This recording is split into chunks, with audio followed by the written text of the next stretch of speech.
2-7 in the East. Boston, Orlando. We called it a gentleman's sweep. A couple close games, I should say, but Orlando fought, in every game. They fought the entire series. I think I personally enjoyed the camaraderie, but also the competition between Paolo and Tatum. I would not be surprised to see Paolo have a similar trajectory that Tatum has. But by no means am I trying to say that he'll have Tatum's career, because Tatum has earned that career and it's not easy to do. But I think if you look at how Tatum was looked at in his early years, especially, by Kyrie before he really blossomed, I think we're seeing that with Paolo now, but more so Orlando. Thoughts on this season, and what are you all looking forward to for them?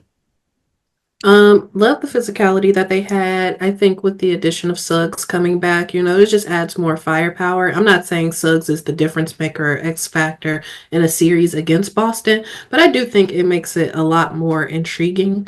But I think they have, even more of an outlook for next season than they had coming into this season, especially with this season being as injury prone as it has been for the Magic.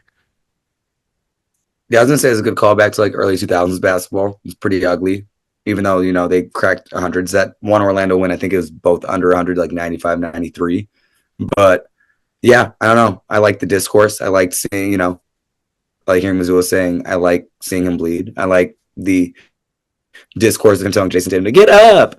I thought, there's some pretty compelling stories throughout there, but nothing compelling about, the competitiveness. I mean, albeit every game was close, but I think the writing was on the wall because Boston has been Boston this year. So, Yeah, agreed. I mean, Orlando fully healthy is a formidable opponent for anybody in the East, but I think a lot of people would agree they are still a piece and a half, maybe two away. I say a piece and a half because I think they can still get younger in some of their role players. I think when KCP signed with them in the offseason, based on how he had played in Denver, a lot of people were excited about that and thought that veteran presence would do a lot for the team. And not to say that the presence itself did not, but I think his production on the court definitely decreased from what it looked like in Denver for whatever the reasons may be. So they may look to get,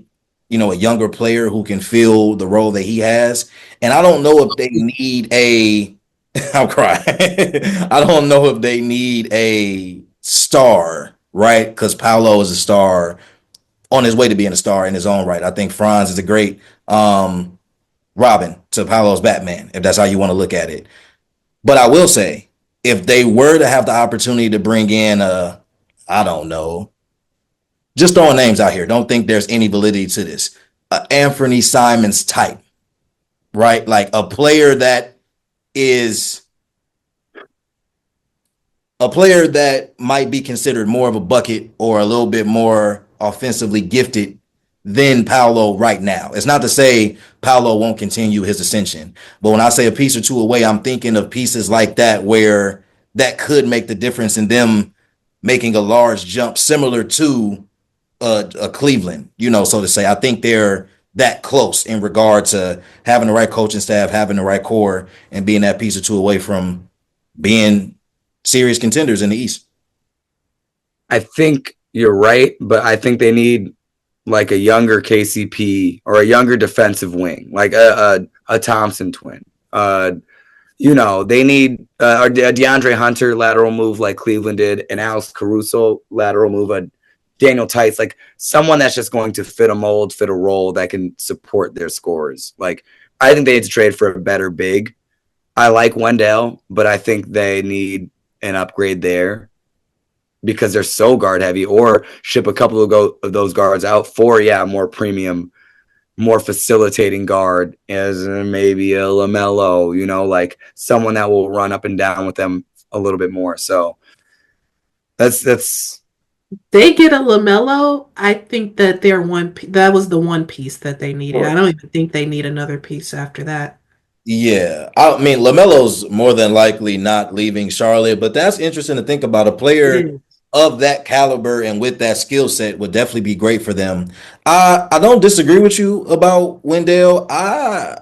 I like him for that squad, and I think he's a I'm part only of saying that that because I want to core. trade Patrick Kyle. I, I don't think Orlando looking at Kyle like, yeah, come join this. I mean, in a weird way, his build fits like what they're going for.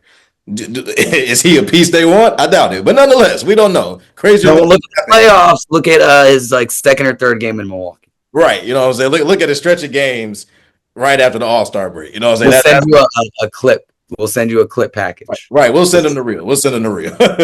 But yeah, no, excited for Orlando though. I don't think they make any super major moves, but I do see them moving some things around in the offseason. I think because this season taught them like they're without